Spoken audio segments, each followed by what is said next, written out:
Let's start with interactive demos for a moment, right? Because I see that's something that you're very, very obsessed. I mean, of course, like that's what Navattic does, right? So currently, there are a couple of interactive demo solutions in the market, right?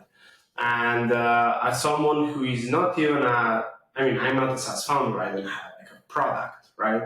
My clients do, but usually always Navattic comes top of my mind when we talk about interactive demos, that kind of stuff.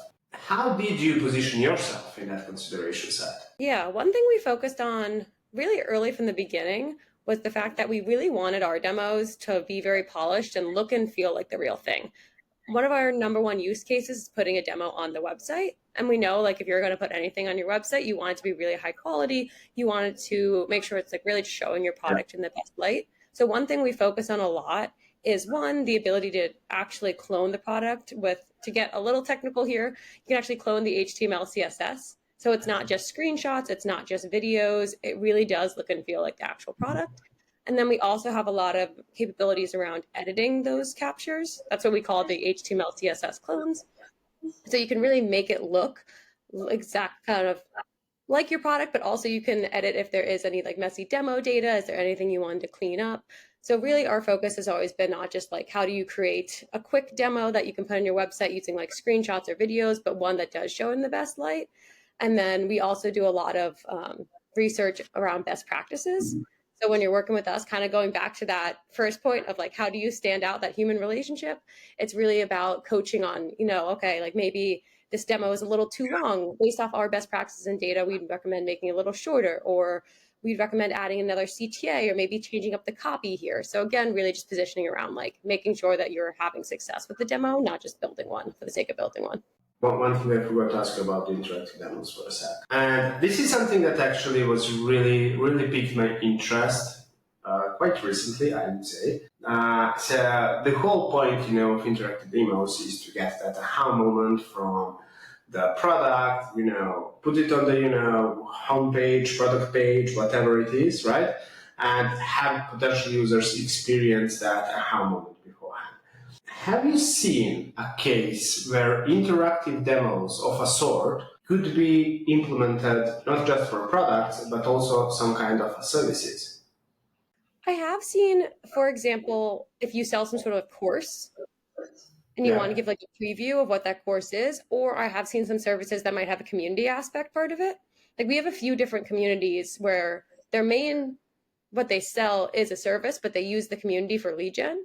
And that's examples where on their website, I've seen them create an interactive demo showing off like, this is what you'll gain if you join this community. Or again, if you sell, let's say a multi-set course, having a little screenshots or a little snippet of that course on your website and showing, okay, like if you sign up for this course, this is some of the value you're going to get, a little sneak peek.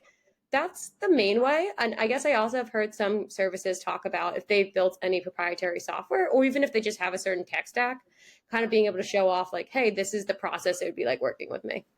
And tell me, I was recently, I think actually the previous episode that I recorded, the guy, I think it was Logan Hendrickson, I don't know if you know him, he's all like that. Basically, his philosophy is that specific pages on the website, product pages, now bring far more, conversions and everything else than the homepage, right? So, from your experience, and this is also probably perhaps mentioned in the B2B Vault report, where is better to place the interactive demos? Is it on like dedicated product page, feature page, book a demo page? I've seen companies doing that as well, or the homepage. So we see two most common use cases, either on the homepage as a secondary CTA. So you might have the main CTA, book a demo, then explore product. Or I think to the point about more product focused, we've seen more and more customers adopt like a demo center, which is a specific page just for all of your demos, where you might break it up by use case, persona, feature, like product line. And my guess is that's why the product page is converting better, just because it's more specific than the homepage. The homepage, you always have to go pretty wide. You're casting a pretty big net. So if I'm a buyer, I might be going straight to a product page, be like, that's the exact pain point I'm experiencing or what I'm looking for. So we haven't seen as many customers implementing it on the product page. Plenty do, but more are using it in that demo center to be like, hey, look at this is everything our product can do, and give you the option to explore the part that you care about most. Yeah, yeah. And from your experience, what performs better, shorter product demos or the longer ones? So I actually just A/B tested this. So I have data to show that off. That's what I've been working on the past month. We ran two different tests, one that compared a shorter versus a longer one. We did see the shorter one perform better than the longer demo. And that was about 13 steps. Usually what we recommend is between 8 to 13 steps. And it had about like a 3% better click-through rate than the longer one. However, the one that performed much better than both the short versus long demos was a demo that was personalized by persona. So to going back to my point of like people want to see exactly what's relevant to them. So up front, you could choose what your persona was. For us, it was sales, marketing, growth. And we saw that one performed 33% better than the short one and 50% better than the long demo. So I would say short is better, but still give options up front so people can tailor it and see what they want to see, and then keep those tailored demos shorter. Yeah, so basically the winning playbook here is asking pre-qualification like questions on that interactive demo page, right? Like what title you are and what's the main use case, and then lead with that, right? Exactly.